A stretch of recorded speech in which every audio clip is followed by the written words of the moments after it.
자, 여러분 안녕하세요.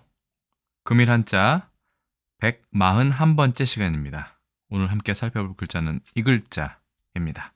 상당히 간단한 글자죠? 자, 이 글자 일단은 어떻게 구성되어 있는지 살펴보겠습니다. 이 글자는 일단 준 3급에 배정되어 있는 우레 뢰자입니다. 총 13획이고 보시다시피 위쪽에는 비우자와 아래쪽에는 밭전자 이렇게 구성이 되어 있습니다. 한번 써볼까요? 전 개인적으로 이런 글자가 오히려 쓰기가 좀 힘들더라고요. 자, 한번 써보겠습니다. 하나, 둘, 셋, 넷, 다섯, 여섯, 일곱, 여덟, 아홉, 열, 열하나, 열둘, 열셋.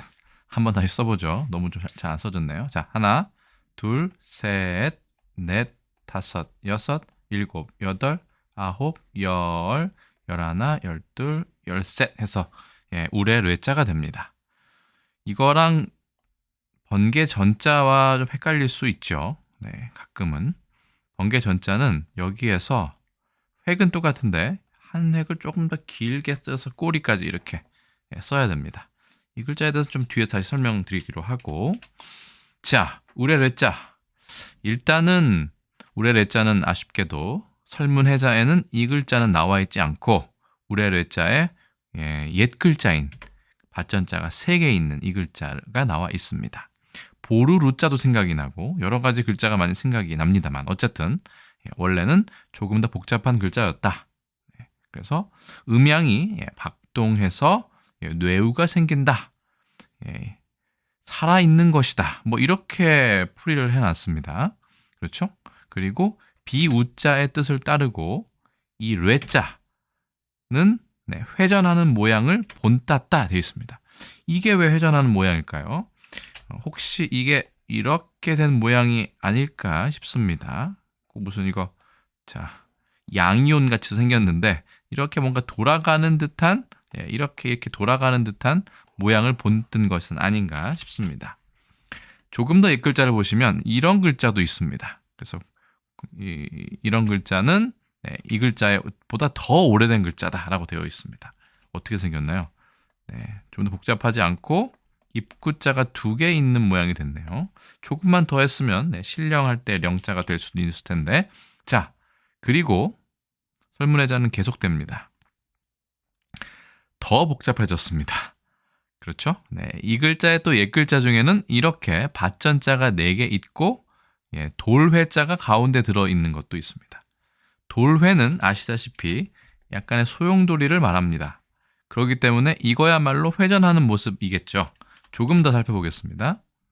자, 거기에다가 비우자가 되어 있으니까 뭔가 이제 꽝꽝꽝 하면서 번개가 이렇게 휘몰아치는 그런 어떤 그 형상을 상상하시면 될 것 같습니다. 그리고 마지막에 이렇게 설문해자는 마무리하고 있습니다. 허시는 이런 우레 뢰자의 원래 그 고자에는 그 사이에 이 회자가 들어가는데 그렇죠? 이 돌 회자가 지금 보이시는지 모르겠습니다. 회자가 들어가는데 그렇죠? 이것은 뭐 돌다란 뜻도 되지만 우레의 소리를 나타낸다. 그리고 발음은 반절법으로 로회절이니까 뇌나 뇌가 되겠다. 뭐 이렇게 지금과 크게 다르지 않은 발음을 보이고 있습니다.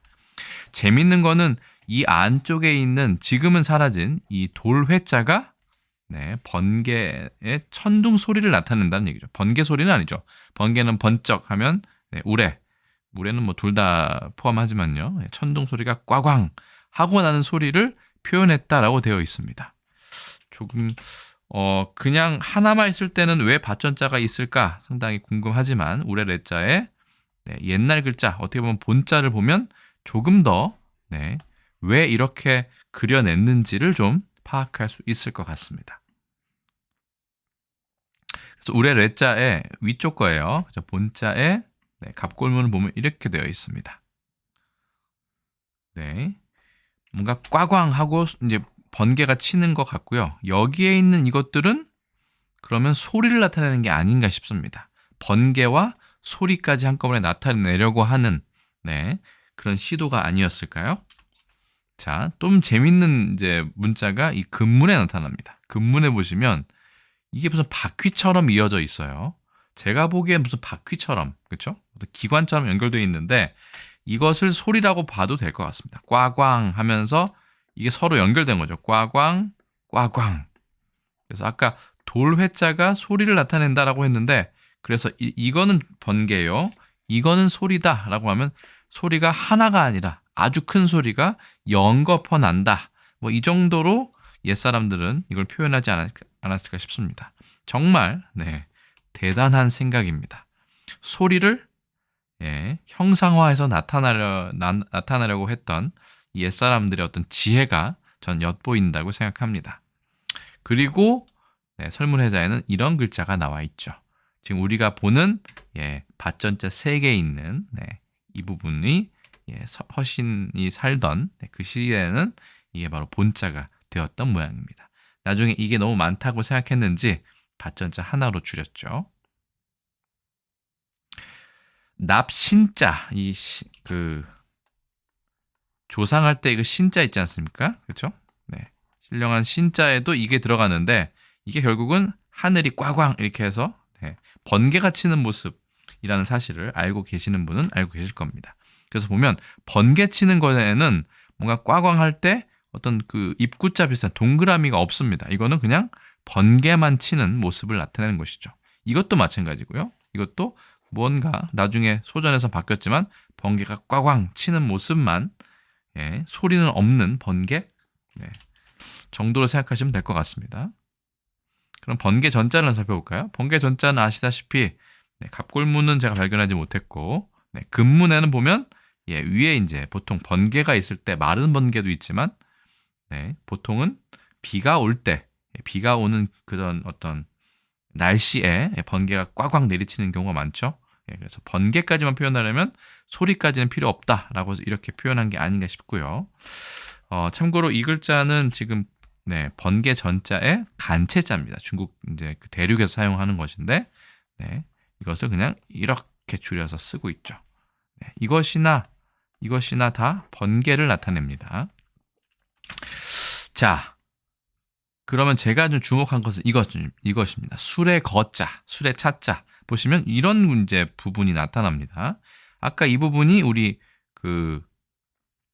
우레 뢰자의 소리를 담당한다고 말씀드렸죠. 왜냐하면 예전 사람들이 생각했을 때 이 번개가 꽈광, 천둥이 꽈광 내리칠 때 얼마나 그 소리가 크게 느껴졌겠습니까? 옛 사람들이 알고 있는 가장 큰 소리에 필적할 만한 소리는 제가 봤을 때는 수레바퀴의 소리밖에 없지 않았을까 싶습니다. 지금은 이제 무슨 뭐 발파를 한다든가 다이너마이트를 터뜨린다든가 폭탄을 터뜨릴 때 소리가 훨씬 더 크겠지만 예전에는 이 수레가 지나가는 그 소리가 상당히 크게 느껴졌을 겁니다. 그래서 실제로 수레 차자를 3개를 결합하면 이것은 수레 소리 굉자도 되고 울릴 굉자도 돼서 굉음, 매우 큰 소리를 나타내죠. 그래서 옛사람들이 생각했을 때 가장 큰 소리 2개를 꼽아라, 탑2를 꼽아라 했으면 아마도 제 추정으로는 이 수레가 여러 대 지나가는 소리 그리고 천둥 치는 소리가 거의 비슷하게 크게 느껴지지 않았을까 싶습니다. 여러분의 생각은 어떠신지요? 그래서 이 글자를 보니까 저는 수레 차자가 수레 거자가 생각이 났다. 굉자도 생각이 났다. 그래서 제가 가져와 보았습니다. 자, 우레 레자로 다시 돌아갑니다. 그래서 이것은 동자는 이렇게 되어 있지만 이게 사실 어떻게 보면 원자라고 볼 수 있겠죠. 고자 중에는 이렇게 그렇죠? 입구자가 4개 있는 것도 있고 그 다음에 이것도 레자였죠. 성을 나타나는 그렇죠? 보를 나타나는 이 레자도 여기에 하나를 더하면 이게 또 고자 중에 하나가 됩니다. 그리고 아까 말씀드린 것처럼 돌회자가 들어가는 건 이건 꽈광하는 소리를 나타낸다고 했는데 돌회자가 들어가는 것도 있고요. 그렇죠. 밭전자가 4개 있는 것. 아까 말씀드린 이 글자. 그 다음에 이 글자도 특이하게 생겼네요. 물숫자가 안에 들어가 있습니다. 그리고 이 글자. 그리고 별신, 진자가 들어간 것. 이거는 이무기를 뜻할 수도 있을 것 같긴 합니다만 잘 모르겠습니다. 이무기가 번개를 천둥을 만든다고 생각할 수도 있었겠죠. 자, 다시 우레 레자로 집중을 해보겠습니다. 우레 레자는 한중일 삼국이 다 발음은 비슷하겠죠? 일단은 보면 중국에서는 레이라고 하고요. 타이완도 뭐 간체, 번체 구별이 없습니다. 일본 신자체도 똑같네요. 대신 발음은 라이, 라이 이렇게 얘기를 합니다. 그래서 레, 레이, 라이 이렇게 되고요. 훈독은 가미나리나 이까즈치 뭐 이렇게 되는데 둘 다 천둥 벼락의 뜻입니다. 우레라는 것 되어 있습니다. 한중일 삼국이 다 똑같은 글자체를 쓰는군요. 이제 마지막으로 우레 뇌자가 들어간 단어를 살펴보고 오늘 컨텐츠 마치도록 하겠습니다. 첫 번째 단어는 뇌우입니다. 그 다음에 두 번째 단어는 뇌관, 세 번째 단어는 뇌동 혹은 부화뇌동 할 때 뇌동입니다. 네 번째는 낙뢰, 낭뢰 이렇게 얘기하죠. 다섯 번째는 지뢰, 여섯 번째는 기뢰입니다. 기뢰는 조금 특이한 표현 중에 하나죠. 바다에서 사용하는. 자, 그러면 첫 번째 글자 뇌우에 대해서 보겠습니다. 뇌우는 아시다시피 일기예보나 기상예보 등에서 가끔 들으실 수 있는데요. 천둥과 번개를 동반한 비다라고 되어 있어서 뇌우라고 얘기를 합니다. 그렇죠? 이 뇌 자체가 천둥과 번개를 한꺼번에 이르는 말이다 보시면 될 것 같아요. 꽈광 소리까지, 번개와 소리까지. 바로 우레 뇌자입니다.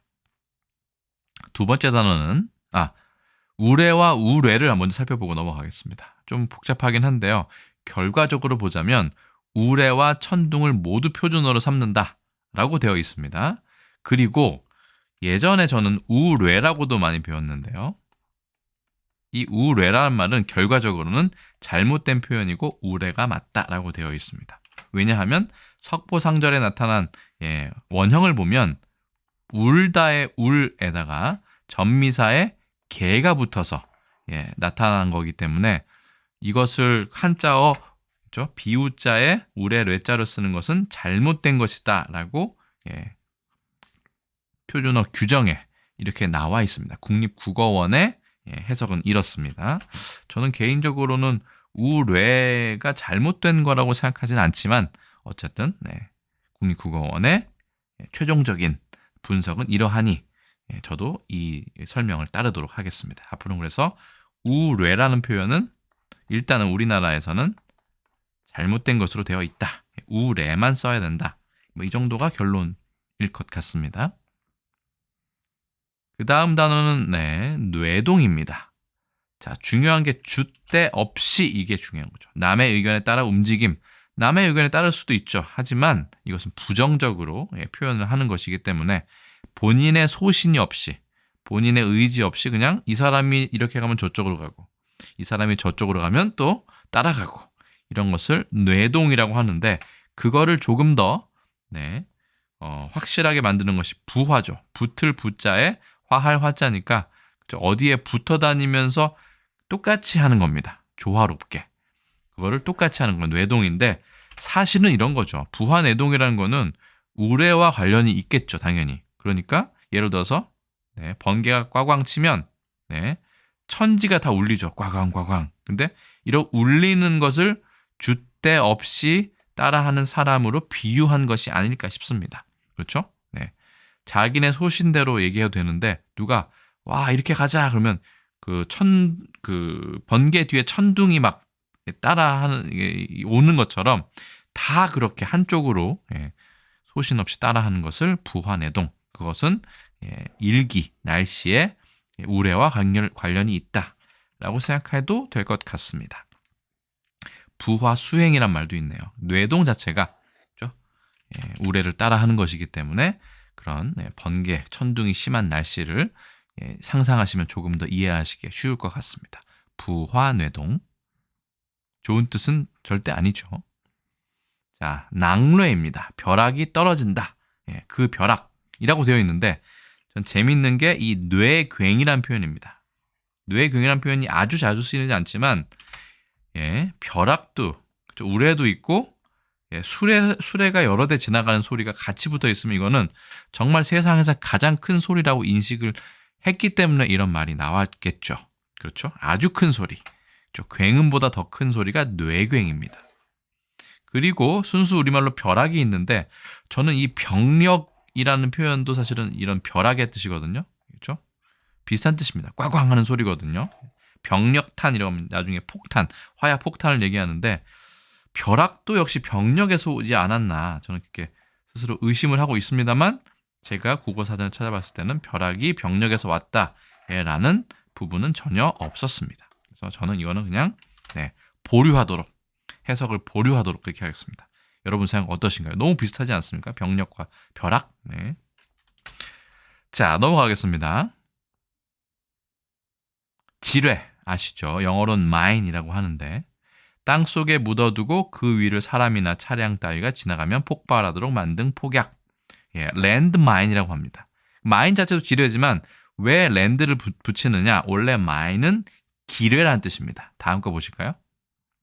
찾아보면 이 기뢰라는 게 영어로는 mine으로 되어 있습니다. 근데 이걸 보통은 원래는 바다 위에 사용하다가 그게 땅 위로 올라갔으니까 앞에 땅을 뜻하는 랜드가 붙었겠죠. 그래서 랜드마인이라고 하면 이거는 땅에서 쓰는 폭약이니까 지뢰고 원래 있던 마인은 기뢰라고 합니다. 기뢰. 아시는 분은 아시겠지만 적의 함선을 파괴하기 위해서 물속이나 물 위에 설치한 폭탄이다. 감지 장치에 따라 뭐 이런 게 있다. 그리고 여기에 이제 그 단어 후보에는 포함되지 못했지만 물고기, 고기 어자를 써서 어뢰도 있죠. 이거는 이제 물고기 모양을 닮았다. 이렇게 해서 이렇게 막 나가는 거죠. 제가 너무 잘 못 그리나요? 이런 미사일 같은 거, 수중 미사일을 어뢰라고 얘기합니다. 여기 이제 스크류가 있죠, 이렇게. 그렇죠? 스크류가 이렇게 돌아가서 물속을 들어가는 건데, 물고기랑 닮았다, 뭐 이런 건데요. 기뢰라는 것은 이렇게 생겼습니다. 보통은 제가 알고 있는 기뢰는 이렇게 생겼고, 가끔씩 위아래 이렇게 붙어 있는 것도 있습니다. 이걸 이제 건드리면 배가 가다가 폭파해서 배가 파괴되는 것이죠. 하나하나는 이렇게 생겼습니다. 꼭 무슨 코로나 바이러스처럼 생겼죠. 그래서 여러 가지 기뢰가 있다. 근데 그것이 기계할 때 기자를 쓴다. 이 정도만 아시면 되지 않을까요? 어쨌든 여기서는 레는 폭탄이지만 뭔가 번개와 소리, 꽝꽝 하는 시각적인 것과 청각적인 것을 모두 다 번역한 것에 해당한다고 보시면 될 것 같습니다. 뇌관도 그렇고요. 뇌관은 설명을 제가 깜빡을 했네요. 자, 그래서 뇌우, 뇌관, 그 다음에 뇌동, 부하뇌동, 낙뢰, 지뢰, 기뢰까지 우레 뇌자가 들어간 단어 6가지를 알아보았습니다. 어뢰도 알아보았네요. 그래서 금일 한자 141번째 시간에는 어떻게 보면 간략하지만 어떻게 보면 꽤나 재미있는 소리와 그 다음에 형상이 모두 다 포함된 우레 뇌자에 대해서 알아보았습니다. 본자는 이렇게 생겼으니까 이게 조금 더 저는 원형에 가깝다고 생각을 합니다. 설문에도 이렇게 되어 있고요. 이걸 생각하시면 꽝꽝하는 소리도 알 수 있으실 거고 이게 또 술의 차의 원형이라고 생각하면 이게 빙글빙글 돌아가면서 소리를 내는 수레와 닮았다라고 생각하셔도 크게 무리는 없지 않을까라고 스스로 생각합니다. 일단 오늘 설명 여기까지 드리겠습니다. 여러분 안녕히 계세요.